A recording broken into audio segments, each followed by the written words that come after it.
మాజీ మంత్రి కొడాలి నాని వైఎస్ఆర్సీపీ పార్టీకి అలాగే రాజకీయాలకి గుడ్ బై చెప్పబోతున్నారు అనేటువంటి వార్త ఇప్పుడు సోషల్ మీడియాలో చక్కర్లు కొడుతూ ఉంది. అలాగే కొడాలి నాని కూతుళ్ళు రాజకీయ రంగ ప్రవేశం చేయబోతున్నారు. అయితే వారిద్దరూ వైఎస్ఆర్సీపీ తీర్థం పుచ్చుకోకుండా మరో పార్టీ తీర్థం పుచ్చుకునే అవకాశం ఉంది అనేటువంటి వార్తలు ఇప్పుడు సోషల్ మీడియా వేదికగా చక్కర్లు కొడుతున్నటువంటి నేపథ్యంలో ఈ అంశం మీద మనం విశ్లేషణ చేసుకునేటువంటి ప్రయత్నం చేద్దాం. ప్రస్తుతం మనతో పాటు ఉన్నారు ప్రముఖ రాజకీయ విశ్లేషకులు జగదేవ్ గారు. ఆయనతో మాట్లాడదాం. జగదేవ్ గారు నమస్తే అండి. నమస్తే. మాజీ మంత్రి కొడాలి నాని గారు వైఎస్ఆర్సీపీకి అలాగే రాజకీయాలకి కూడా గుడ్ బై చెప్పబోతున్నారని, అయితే తన కూతుళ్ళు రాజకీయ రంగ ప్రవేశం చేసేందుకు సిద్ధంగా ఉన్నారని, కాకపోతే వైఎస్ఆర్సీపీ తీర్థం పుచ్చుకోకుండా వారు మరో పార్టీలో చేరే అవకాశం ఉంది అనేటువంటి వార్తలు ఇప్పుడు సోషల్ మీడియాలో చక్కర్లు కొడుతూ ఉన్నాయి. ఏంటి నిజంగా కొడాలి నాని జగన్మోహన్ రెడ్డికి భారీ జలక్కివ్వబోతున్నారా? ఆయన వైసీపీకి గుడ్ బై చెప్పబోతున్నారా? తన కూతుళ్లను వేరొక పార్టీలో జాయిన్ చేయించబోతున్నారా? అసలు ఏం జరగబోతుంది అంటే ఏం చెప్తారు? కొడాలి నాని గారు అంటే ఇటువంటి డైలమా పరిస్థితిలోకి రావడానికి కారణం నేను అనుకోవడం, గత ప్రభుత్వం ఉన్నప్పుడు ఆయన ఒక మంత్రిగా ఉన్నప్పుడు చేసిన వ్యాఖ్యలు, అలాగే ప్రతిపక్షాల మీద నోరు పారేసుకునే విధానం బట్టి అయ్యుండొచ్చు. కాకపోతే ఇప్పుడు అందరికీ కూడా ఎవరెవరైతే వైసీపీలో ఉన్నారో వాళ్ళందరూ కూడా ఏ పార్టీలోకి వెళ్దాం, ఇందులోనే కొనసాగుదామా లేదంటే పక్క పార్టీ వైపు చూద్దామా అనే ఆలోచనలో ఉన్నారు. బట్ సోకాల్డ్ ఎవరెవరైతే ఒక 5-6 బాగా ప్రజలందరి నోళ్ళలో నానేరో, ప్రతిపక్షాల మీద కానీ చంద్రబాబు నాయుడు గారి మీద కానీ పవన్ కళ్యాణ్ గారి మీద ఎవరైతే విపరీతంగా నోరు పారేసుకున్నారో వాళ్ళు తప్ప మిగతా వాళ్ళందరూ కూడా పక్క చూపులు చూస్తున్నారు. ఇక్కడ కూడా మళ్ళీ ఏం చేస్తున్నారు, టీడీపీ జనసేన అయితే కొద్దిగా ఆలోచిస్తున్నారు. ఒకే ఒక ఆప్షన్ ఏంటంటే బీజేపీతో అంతగా ఎక్కడ వైరం లేదు, అలాగే వాళ్ళ మీద ఏం విమర్శలు చేయలేదు కాబట్టి బీజేపీకి ఆప్షన్ ఉంది. సరే బీజేపీలోకి వెళ్దామంటే టీడీపీ జనసేన పెర్మిషన్ ఇస్తుందా ఇవ్వదా, టీడీపీ జనసేనలో అడ్డుకుంటారా లేదా అనేది ఒక డైలమాలు ఉన్నారు. ఇంకో the one and only option ఏంటంటే కాంగ్రెస్ ఉంది. కాంగ్రెస్ అయితే షర్మిలమ్మ గారు పీసీసీ చీఫ్ కాబట్టి ఇంకో అదే ఆప్షన్ కాబట్టి, ఎందుకంటే కాంగ్రెస్ నుంచి ఉన్న నాయకులే ఆల్మోస్ట్ వాళ్ళు వైసీపీలో ఇప్పుడు ఉన్న మంత్రులుగాను లేదంటే అధికారం చెలాయించారు. సో ఇలాంటి పరిస్థితుల్లో దేంట్లోకి వెళ్ళాలి ఏంటి అంటే, కాంగ్రెస్లోకి వెళ్ళినా సెంట్రల్లో కూడా గవర్నమెంట్ లేదు, పైగా కాంగ్రెస్తో విభేదించి వచ్చి పార్టీ పెట్టినప్పుడు ఈ పార్టీలో కొనసాగాలనుకున్నప్పుడు కాంగ్రెస్లోకి మరలా వెళ్ళే ప్రయత్నం చేస్తున్నారా లేదా అంటే క్వశ్చన్ మార్కే. సో ఎంతో కొంత హుందాగా పర్వాలేదనిపించుకునే పార్టీ బీజేపీ ఒకటే ఉంది. దీనికి బీజం వేసింది కూడా ఉన్నారు. ఇప్పుడు పెద్దిరెడ్డి గారు ఉన్నారు. పెద్దిరెడ్డి గారు అబ్బాయి మిథున్ రెడ్డి గారు కూడా బీజేపీ వైపు చూపులు చూస్తున్నారు అన్నట్టుగా ఇప్పుడు కాదు, కౌంటింగ్ అయిపోయిన వారం రోజులకి ఇటువంటి వార్తలు వచ్చాయి. అరే అసలు జగన్మోహన్ రెడ్డి గారికి అత్యంత సన్నిహితంగా ఉండే పెద్దిరెడ్డి గారి అబ్బాయి మిథున్ రెడ్డి గారు కూడా బీజేపీ వైపు ఎందుకు చూస్తున్నారు?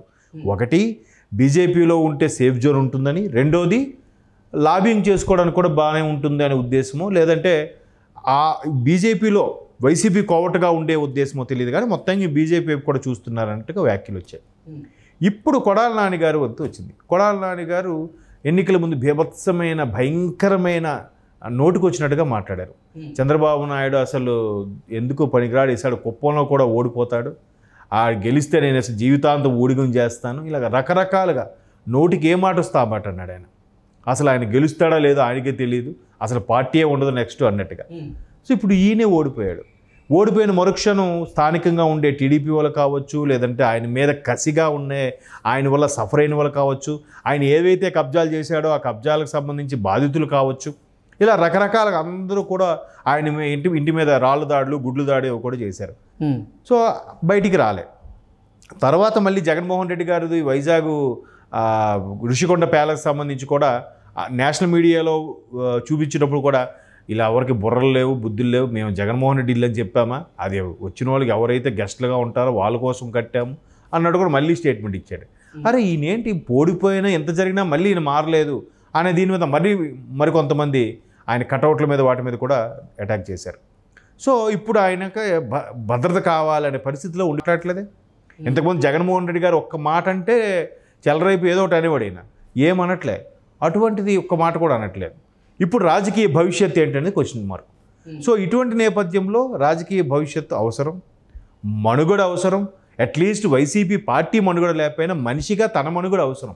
తన మనుగడ అవసరం అంటే ఖచ్చితంగా ఏదో ఒక పార్టీ అండ కావాలి, అది కూడా నేషనల్ పార్టీ అండ ఉంటేనే సేఫ్ జోన్ ఉంటారన్న ఆలోచనతో అందరూ కూడా బీజేపీ వైపు పావులు కదుపుతున్నారు, బీజేపీ వైపే మొగ్గు చూపుతున్నారు. టీడీపీ జనసేనకి ఇంకా ఛాన్స్ లేదు. ఎందుకంటే అటు పవన్ కళ్యాణ్ గారు అదే క్లారిటీతో ఉన్నారు, ఇక్కడ చంద్రబాబు నాయుడు గారు కూడా అదే క్లారిటీతో ఉన్నారు. ఎక్కడ ఇటువంటి వ్యక్తులు తీసుకునే అవకాశం లేదు అన్నట్టుగానే మాట్లాడుతున్నారు. సో ఇటువంటి నేపథ్యంలో మరలా టీడీపీలోకి కానీ జనసేనలోకి కానీ ధైర్యం చేసి వెళ్ళలేరు. ఎవరు గిల్టీ వాళ్ళకి మాట్లాడిన ఇంకా వాళ్ళని ఏం అడుగుతాం, వాళ్ళ కింద స్థాయిని ఏం దువ్వుతాం అని ఒక బీజేపీ ఆప్షన్ కనబడుతుంది. సో బీజేపీలో కూడా టీడీపీ జనసేన అడ్డుకుంటాయేమో అని వాళ్ళు వెళ్లకుండా వాళ్ళ తాలూకా అనుచరులను, బిడ్డలను, మేనలను పంపించే ప్రయత్నం చేసే భాగంగా చాలామంది వైసీపీ నాయకులు ఉన్నారట. అందులో కొడాలి నాని గారు కూడా ఇప్పుడు తన బిడ్డలు ఏదైతే అందుకొచ్చారో వాళ్ళని కూడా మెల్లగా బీజేపీ వైపు, ముందుగా ఒక యువమోర్చా వైపు, తర్వాత బీజేపీ వైపు, ఆ మెల్లమెల్లగా ఏముంది తండ్రి ఒక పార్టీ కూతురు ఒక పార్టీ, ఇక్కడ అభిప్రాయ భేదాలు వేదండి, మేమంతా ఒక కుటుంబమే కానీ మా అభిప్రాయం వేరు అని చెప్పే ప్రయత్నం. ఎందుకు గట్టిగా మాట్లాడితే ఇక్కడ ఒకే కుటుంబం చెందిన వాళ్ళైనా పురంధరేశ్వరి గారు బీజేపీలో ఉన్నారు, ఇక్కడ భువనేశ్వరి గారు టీడీపీలో ఉన్నారు, అంటే చంద్రబాబు నాయుడు గారు మిస్సెస్. సో అక్కజల్లులు వేరువేరుగా ఉన్నప్పుడు తండ్రి కూతురు కూడా ఇక్కడ ఈయన వైసీపీలో ఉంటాడు, బిడ్డలు మాత్రం బీజేపీలోకి వెళ్తారు అన్నట్టుగా ఒక రకంగా ప్రొజెక్ట్ చేయడానికి ప్లాన్ చేస్తున్నట్టుగా కూడా చూస్తున్నారంట. సో ఇంక వేరే ఆప్షన్ లేదు, ఈయనైతే వైసీపీలోనే కొనసాగాలి, వేరే దగ్గరికి వెళ్ళడానికి ఎక్కడికి ఆప్షన్ లేదు. ఈవెన్ కాంగ్రెస్లో కూడా వెళ్ళలేరు కొడాలి నాని గారు, ఎందుకంటే షర్మిలమ్మ గారిని కూడా విపరీతంగా దుయ్యబట్టారు. అలాగని టీడీపీలోకి జనసేనలోకి అసలు ఛాన్సే లేదు, డోర్లు మూసేశారు. ఇంకా ఆప్షన్ ఏముంది, బీజేపీ ఒకటి ఉంది. బీజేపీలో కూడా ఈయన వెళ్ళగలడా, వెళ్ళలేడు. సో బిడ్డలను పంపించి ఏదో ఒక సపోర్ట్. ఇప్పుడు గతంలో కూడా చాలామంది అన్నదమ్ములు, అన్న ఒక పార్టీ ఉంటే తమ్ముడు ఒక పార్టీలో ఉన్న సందర్భాలు కూడా మనం చూసాం. గవర్నమెంట్ ఎవరు వస్తే వాళ్ళ ద్వారా పనులు అయిపోవాలి, ఏ పార్టీ ఏదున్నా ప్రభుత్వం ఏదున్నా మన పనులు మనకు అవ్వాలనే తలంపులోనే చాలామంది కుటుంబ స్ట్రాటజీలు అనమాట ఇవన్నీ. సో ఇప్పుడు ఆడబిడ్డల్ని ముందు పెడితే ఎవరేం అబ్జెక్ట్ చేయరు కదా, సరే అమ్మాయిలు వీళ్ళు ఏముందిలే, తర్వాత కొడాలని ఉంటారు కదా, వాళ్ళ పిల్లలనే ఉంటారు కదా. ఇంకెప్పుడుగో బీజేపీ పూర్తి స్థాయిలో ఆంధ్రప్రదేశ్లో ఫుల్ మెజారిటీ తెచ్చుకోవాలి, సొంతంగా గవర్నమెంట్ ఫామ్ చేసే పరిస్థితి అయితే ఉండదు. ఇప్పుడు కూడా బీజేపీ 9 స్థానాలు గెలుచుకుందంటే because of TDP Janasena alliance వల్లే, లేకపోతే అది అన్ని స్థానాలు ఎక్కడ గెలుచుకోగలదు, దానికి అంత ఓటింగ్ పర్సంటేజ్ కూడా లేదు కదా. సో ఇప్పుడు కాకపోతే భవిష్యత్తులో తరాలకైనా ఉపయోగపడేలాగా మెల్లగా బీజేపీ వైపు మొగ్గు చూపేలాగా పావులు కదిపే ప్రయత్నం చేస్తున్నారట కొడాలి నాని గారు. సో అంటే ఆయనకైతే అన్ని డోర్లు మూసుకుపోయాయి. సో బిడ్డల ద్వారా అయినా అలా వెళ్తే ఏదో కొంతలో కొంత సేఫ్ జోన్ ఉంటుంది కదా, అట్లీస్ట్ లాబింగ్కైనా ఫోన్ చేసి ఆపడానికైనా, అరెస్టుల పరంగా కానీ లేదా ఇంకో కేసుల పరంగా కానీ చెప్పడానికి, హోల్డ్ చేయడానికి ఛాన్స్ ఉంటుందన్న ఉద్దేశంతో బిడ్డల్ని అటువైపు పావులు కదిపేలాగా సెంట్రల్లో అంటే వారికి కూడా రాజకీయ భౌతవ్యం ఉండాలి అంటే ఆ పార్టీలో అయితేనే మనుగడ సాధించగలరు అనేటువంటి నిర్ణయానికి ఆల్రెడీ కొడాలి నాని గారు వచ్చేసారు అన్నట్లుగా కొన్ని వార్తలు వస్తున్నాయి. అవునండి, అంటే ఇప్పుడు సెంట్రల్లో ఉన్నప్పుడు ఏంటంటే జాతీయ పార్టీ కాబట్టి ఒకవేళ స్టేట్లో గవర్నమెంట్ ఉన్నా లేకపోయినా సెంట్రల్లో చక్రం తిప్పే అవకాశం ఉంటుంది కాబట్టి ఏదో ఒకటి పార్టీకి సంబంధించిన పదవిలో అయినా కొనసాగొచ్చు కదా. ఇప్పుడు యువ మోర్చా లాంటివి, బీజేపీ మహిళా యువ మోర్చా కానీ అలాగే ఏవైనా వాటిల్లో కూడా కొనసాగితే కొంత గ్రిప్ ఉంటుంది, పట్టు దొరుకుతుంది. ఏవైనా ఇష్యూస్ అయినప్పుడు అట్లీస్ట్ ఫోన్ చేసి హోల్డ్ చేయడానికి, మరీ శిక్షలు తప్పించకపోయినా చిన్న శిక్షలతోనే కవర్ అయ్యేలాగా అలా చేసుకోవచ్చు అనే ఆలోచనలు ఉన్నారు. భవిష్యత్తులో ఇటువంటివి సేఫ్ జోన్ కోసం ఈ ప్లాన్లని ఇప్పటి నుంచి గ్రౌండ్ లెవెల్ నుంచి స్టార్ట్ చేశారు. అది ఓకే అండి, thank you so much. Thank you.